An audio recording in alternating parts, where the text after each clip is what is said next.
there's always a balance between light and darkness. Well, hello, my friend. I'm just channeling in my inner Zenyatta because he recently got a buff on Overwatch, but I'm pretty sure you're not here for that. You want to see about the new changes to the Lightsworn deck profile post-Rise of the Duelist. While I do have to tell you, Lightsworn did get a sick synchro monster to help them not only excavate cards, possibly send a Wolf Lightsworn Beast or Felice to the graveyard. They also have some cool cards from the Battles of Legend Armageddon set. So without further ado, I think it's only time we show you the balance between light and darkness. Let's roll. So the irony between light and dark is chaos, which is the reason why we call it Chaos Lightsworn. But if you are able to master this deck and its strategy, you can be in complete tranquil. In this particular variant, we are going to be showing you how powerful the strategy can be, as well as a short, quick combo tutorial. Starting off with the main board, we do run one copy of Judgment Dragon. The deck probably wouldn't be considered a true Lightsworn deck without the card, but Judgment Dragon allows us to clear boards for a meager cost of 1,000 life points, and this card can actually be recurred back. If it's sent from the deck to the graveyard in this rendition, you actually can recur it with the one copy of Chaos Emperor Dragon that we play, allowing you to scale it and then obviously destroy it to add your banished Judgment Dragon. At the cost of 2,000 life points, you can search Judgment Dragon or get Judgment Dragon into your hand from your graveyard, which is essentially searching in a mill deck, and banish everything on the field. CED also has an amazing effect, an on-field effect that does some pretty good things, but I love these two cards in tandem with each other. They work so well inside of this Chaos deck. We do only run one copy of Chaos Dragon Leveilleur. I think that this card is really good, possibly even good enough to bring up to 2 again, but my problem with Chaos Dragon Leveilleur is the fact that we're running 6 level 8 guys that can't be summoned. I didn't want to go over that particular amount, but it's definitely something worth testing. Let me know down below in the comment section, how do you feel about Chaos Dragon Leveilleur? Its special summon effect is actually amazing, especially if you want to get Arclor Christia to your side of the field, so I'm heavily debating on including another copy. Next, we do play 2 copies of the Chaos Creator. Chaos Creator is amazing. He's just a godsend. It allows you to special summon a banished monster to your side of the field. What I like to do is banish Arclor Christia and then special summon it to my side of the field using Chaos Creator, which is almost the exact same lock as the Chaos Dragon Leveilleur. Or you can summon Leveilleur and then summon Creator, and then if you don't summon Arclor Christia, you can use both of those monsters for a rank 8. Both of them are really cool, and I really do like this lineup right here. Arclor Christia, I don't think I can summon it normally. Yeah, I still can't summon this card normally, so you just gotta rely on being able to banish it and bring it back, or your Chaos Dragon Leveilleur play. But that is it for the high-level monsters. For the other monsters, we run 3 copies of Raiden Hand of Lightsworn, easily the best Lightsworn monster because of its on-field capabilities. Right behind it is still Wolf, and I stand to that. Wolf and Raiden are literally what makes Lightsworn's Lightsworn, being able to send on your main phase and it being a tuner warrior monster, while Wolf also being able to gain advantage of being sent to the graveyard to be a free monster to your side of the field. I dropped Murderer down to 1, but then I realized how high impact it was. It is a level 3 spellcaster tuner monster, so it's amazing if you want to play Access Code Talker, and it's also important in case you don't get Raiden to get into this card for you to go full combo. I did bump up Lumina to 2 in this retrain, mainly because Lumina plus a tuner in graveyard, Lightsworn tuner in graveyard, is the Huckler Fibrix, which if you have another light extender, it's full combo, and Lumina is just an awesome card. We do play a lot of Lightsworns to actually compensate for her. One copy of Lightsworn Lumina. She's amazing in the late game when you want to special summon a Lightsworn monster to your side of the field. Essentially, she's free, but more importantly, she is a searchable dark monster, which sometimes can come up when you want to summon your Chaos monsters. I have included Felice Navidad or Felice Lightsworn Archer into this build. This is a card I actually want to play more copies because in theory, if your goal is to get into the new Chaos Magic Ruler Dragon, you'll be excavating 5 cards and sending them to your graveyard, which will trigger Felice and Wolf's effect, and you'll have a higher potential of getting those cards. Now, obviously, you do increase the risk of you getting a brick, but I mean, Lightsworn, you gotta go hard or go home with this particular deck. If you're not going hard, you just going home. So I decided to put the Felice in. So we play a healthy amount of Lightsworns to complement our Judgment Dragon. I don't think that you need more than one Judgment Dragon, but some Lightsworn players will disagree. We run one copy of Black and White Dragon, amazing extenders, one copy of Perform Age Trick Clown, and still only 2 copies of Chaos Valkyria. Actually did get a 3rd copy of this card and still will only play 2. I think it's amazing though. I think if you play 3 in your build, I wouldn't even judge you. It's so good because banishing it gets you Arc Lord Christia to your graveyard, and that's huge. And it is a light extender that can be summoned by banishing a light or dark monster, so it's a godsend. One thing I did bump up to 3 was Diana. Diana isn't hard once per turn, and that's why I decided to use Diana over Chaos Valkyria. And Diana, while requiring only a light monster, again, she's not once per turn, so she can also summon herself, and she's a thunder monster. So what are the odds of me having another light monster that isn't thunder? Like, you know, that is thunder. It's pretty low unless you have open 2 Dianas. I really like her because she is that level 4 light extender for the deck, and that helps tremendously no matter what play you're going for, whether it's a synchro play, an XE play, or even a link. Next is 2 copies of Jet Synchron and 2 copies of Mecha Phantom Beast O-Lion. Really got to give mad shoutouts to Battles of Legend Armageddon for making that O-Lion you know, ultra rare. People got tired of playing commons, and I don't really blame them. And then Jet Synchron is just another part of the combo. I'll show you guys the combo afterward. Moving forward to the spells, we play 3 copies of Charge and 3 copies of Solar Recharge. That's pretty standard for any Lightsworn deck.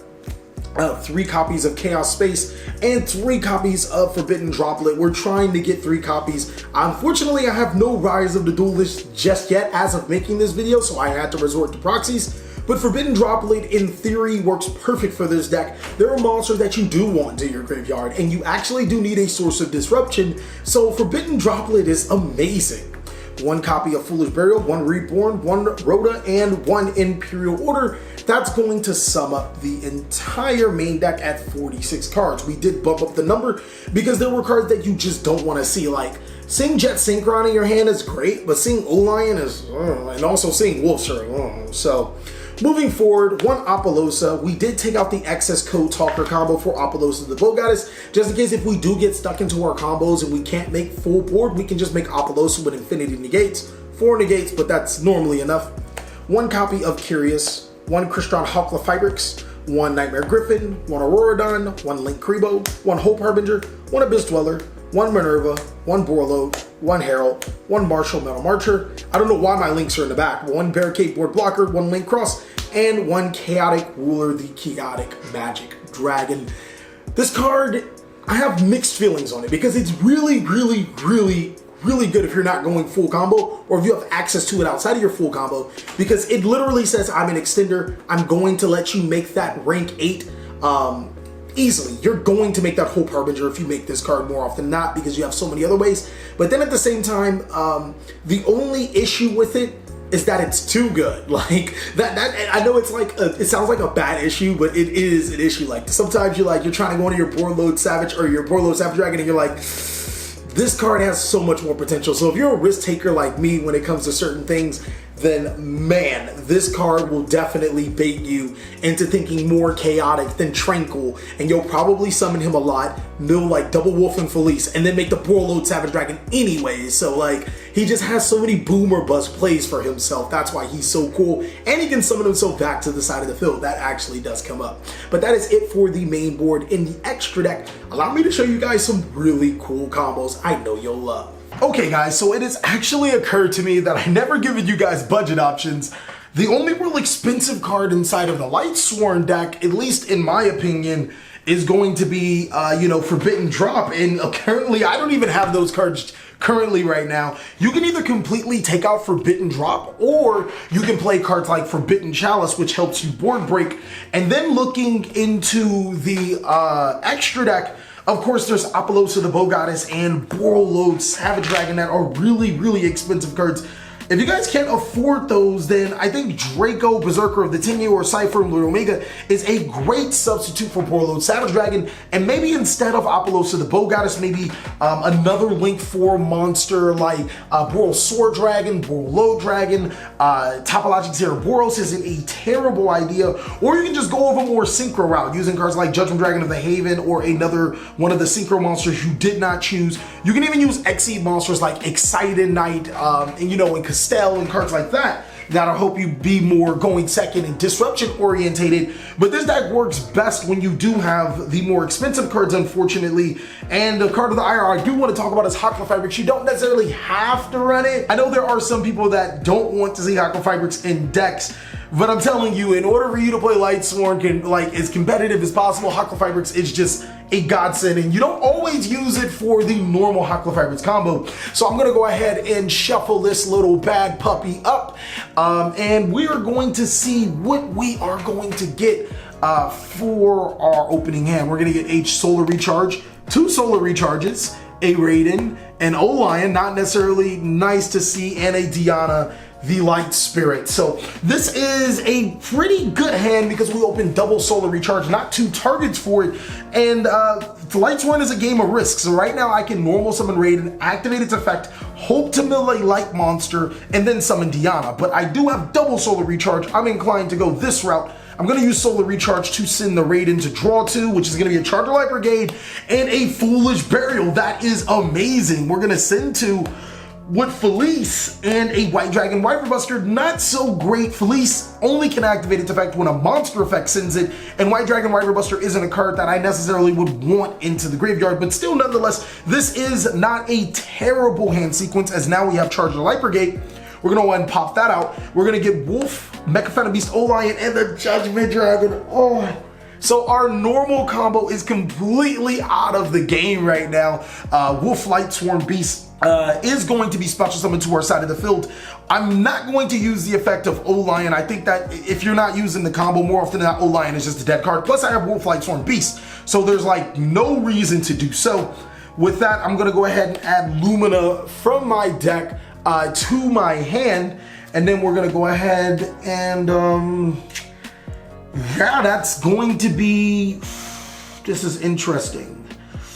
I don't want to risk it, obviously. I don't want to add a Lumina, Solar Recharge, and hope for another Lumina. I think that that's a little too risky. Sometimes you have to know where to draw the line for risk. I'm going to normal summon Lumina. Lumina's effect to summon Raiden to my side of the field, and now Raiden's effect will activate.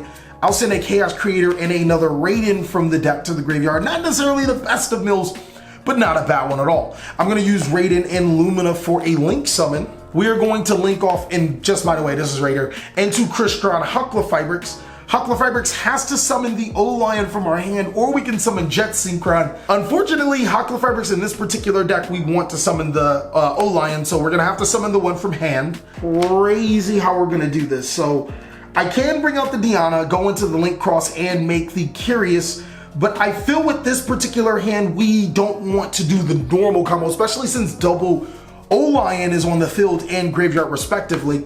We will morph the Hacklefibrix into a Link Cross, which will get us 2 tokens, but I feel really risky right now. I'll use the Mecha Phantom Beast O-Lion plus a token. We will Synchro Summon into Martial Metal Marcher. Do I even need the token? That remains to be a huge question. I know I need the monster. I'm gonna bring Felice to my side of the field. I don't think I need the token. Okay, I'll tell you what, guys. We'll put a pseudo token right here. I'm like 1000% confident I don't need the token. If we don't need the token, oh man, it just feels really awkward not to bring out the token. So I know I want to make some risks because obviously this deck is full of risk. I want to use the Felice and the Wolf for a Synchro Summon this time around. We're just gonna hope to mill double to triple, well, double Wolf, and well, we already have Felice. I only play 1 Felice in here. I want to play 2 Felice. I might play another Felice in the test build, but we're gonna go ahead and Synchro Summon into Chaos Ruler and use its effect to excavate 5, Chaos Emperor Dragon, Chaos Space, just 1 Forbidden Drop, Diana, and Minerva. We'll send another card for Minerva to the graveyard, and we'll add the Chaos Emperor We'll send another Chaos Space, which does not help us currently. I do have a Dark Monster with the Chaos Creator, and we'll also banish, what do I want to the bottom of my deck? Oh, Chaos Creator. So I'll banish the Wolf to be able to special summon the Chaos Emperor Dragon. Now I can use both of these monsters for an Exceed summon into Hope Harbinger. Really wish that this was the other monster that prevents Nibiru, because that would have been pretty dope. I can either go for Warlord Savage or Herald of Arclight plus Link Cross and Hope Harbinger. I do have another option though. I'm gonna go ahead and use Chaos Space. We're gonna put the Creator to the bottom of the deck and draw a card. What is going on? That is exactly what it is. That is a Chaos. That literally changes the entire landscape. Whoa, oh, I don't have a Dark Monster. I don't have a Dark Monster. But we have Foolish Burial. We have Foolish Burial. No, this can be it.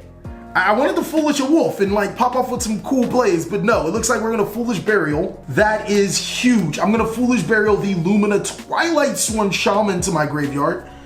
You gotta think. I wanna banish into the Lightsworn. I'm gonna banish the Felice to special summon the Diana. I could have went for Herald of Arclight, but I'm gonna go ahead and synchro with all of these bad puppies. I'm going to make the Borlode Savage Dragon. Borlode Savage Dragon will get its equipment. I will equip a Crystron Hulk to my Borlode Savage Dragon. That's the biggest link I have. So this is a 2 disruption Borlode Savage Dragon. Next, I do have quite a few banished monsters, and now I have a dark monster that I even want to summon. I'm gonna banish the Lightsworn Shaman, and well, Chaos Emperor Dragon's already attached, so I can't get back Judgment Dragon, but I can banish this to be able to special summon back to my side of the field, or you know, be able to get back to, oh, I have to put it to the bottom of my deck. No, that's even good, that's even better. To special summon Chaos Creator. Chaos Creator's effect will activate. I'll target these 3 monsters. Actually, let's target the Wolf. We'll target these 3 monsters. These 2 will go to the bottom of the deck. Lumina will be summoned. Wow. Lumina Lightsworn's effect will activate. We'll banish and summon Raiden. And now Raiden, Lumina, Chaos Creator, and Link Cross will be used for an Apollousa, the Bow Goddess. This is crazy. This deck is completely crazy. We did not get the combo we wanted, but we got an even better combo. We have a 4 disruption Apollousa, the Bow Goddess, a Borlode Savage Dragon with 2 disruptions. So technically, you could say that this is a 7 disruption board. That is completely insane. What is our next card? Is it hot? Is it hot? It's a Solar Recharge, but it doesn't matter. Our opponent won't be able to play Yu-Gi-Oh! Anyways. We also have Chaos Space in graveyard to be able to put the Felice to the bottom, so it'd be another Chaos Creator. That is completely bananas, ladies and gentlemen. So even if our opponent does break this board, next turn we'll be able to Solar Recharge. We'll draw Solar Recharge Chaos Creator, which means we'll have a myriad of other plays to be able to work with. This deck is amazing. Thank you guys so much for watching. I really hope you guys enjoyed this video. If you did, go ahead and give it a like. And if you really did, consider joining our Patreon. We actually are gonna have more test hands coming up on that channel or on that avenue. Of course, even if you aren't a Patreon, it is a timed exclusive, so Patreons will see it first and you guys can see it later. I hope you guys are having an amazing day, and I'll catch you on the next video.